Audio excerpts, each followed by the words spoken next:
Yeah, so when the Ioniq 5 first came out, I mean, everybody was like, well, what is it? Is it a car, hatchback, SUV? Well, it's whatever you want it to be. Yeah, so for 2025, the Ioniq 5 actually gets a lot of upgrades, improvements, across the board, not just this new XRT trim. So we'll talk about that stuff later in the video. But yeah, this is interesting. I mean, I don't know, did any of you guys see this coming? you know, an Ioniq 5 with off-road capability. And of course, we get this unique styling as well.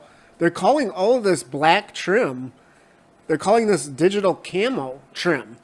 It kind of looks like that forged carbon. But yeah, you can see it's like pixelated, of course. So that's kind of a cool look, if you do like it. If you do like it. And as you can see, like, you're only going to really notice it in the sunlight, in the direct sun. Otherwise, it's going to look kind of just like regular black cladding or unpainted cladding. And, if you don't want it to be so noticeable, you can, obviously you'd go for like a darker color. It's really going to show up on the white, isn't it? Now, for the, what did they do to this thing to make it more off-road capable? Well, actually, it sits up about an inch higher. So that's a good improvement. Now, the only thing is, with this additional ground clearance, you're going to have more air going underneath the car. So this is not good for aerodynamics. So you're going to have, for sure, you're going to have less range than the other Ioniq 5 models. And, these tires, these tires are actually all-terrain tires as well. So they're designed, to grip gravel and dirt better.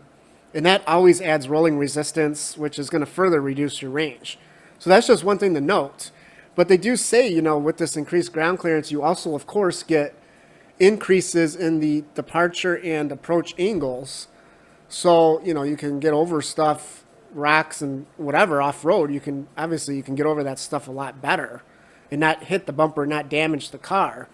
And this is really cool. Like, I don't know, I never noticed this on any other trims. This must be specific for the XRT.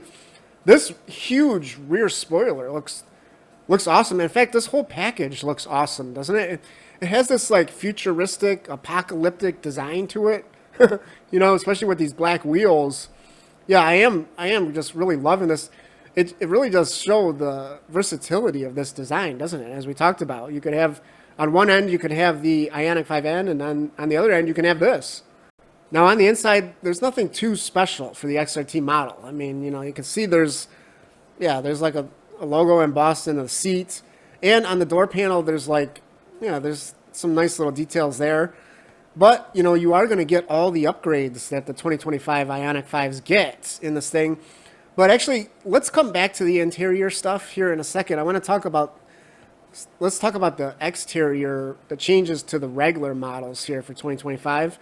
Yeah, there is a slight facelift. This is very minor. Basically, the opening down here is really just changes to the bumper, front and rear. So this opening is just one big opening now. And this is more emphasized. The little opening above that, is a little bit more pronounced. And then there are going to be some new wheels and some new colors as well. There's going to be a bunch of new colors.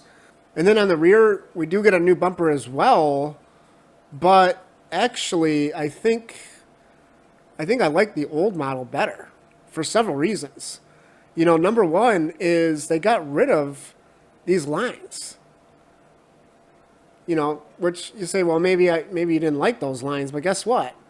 As you can see, they're still on the side. They're still on the side. So now there's nothing here to match. You know what I mean? So to me, that's just kind of weird. And then, of course, we had this, which matched, it matched the front.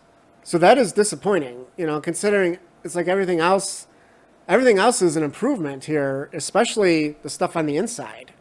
So yeah, let's talk about this. So we do get an updated screen it's more integrated. It's just got the standard black. There's still two screens there, but it's, mounted on the standard black background. Whereas, the old model had this kind of weird, it was mounted on this gray piece. So you really notice that there was two separate screens. You also get wireless Android Auto, wireless Apple CarPlay as well. And they say that they've kind of tweaked the climate controls. I don't know. Maybe they did. Maybe that, I guess it is a little bit different. And then the big news is you're going to get all these physical switches. Yeah, so if you want to turn on your heated seats, ventilated seats, heated wheel, yeah, you don't have to go through the screen anymore. And if you thought, that was the best part of this 2025 upgrade, not even close. Not even close. Guess what? We actually get the NACS charger. This is just standard, built into the car now. So you're going to be able to plug into any Tesla supercharger. Just plug it right in. Now, of course, they will give you the CCS adapter, But, yeah, I think this is the upgrade everybody's kind of been wanting, Any EV, really, this is kind of the most important upgrade, isn't it? So being able to fast charge with a charger that actually works, that's, available almost everywhere. So I think this will really start to broaden the appeal on not just the Ioniq 5, but, all EVs that go this route. But of course, hey, if you want an Ioniq 5, you want to be able to charge at a Tesla supercharger, and you want something that can go off-road, hey, you can have it all.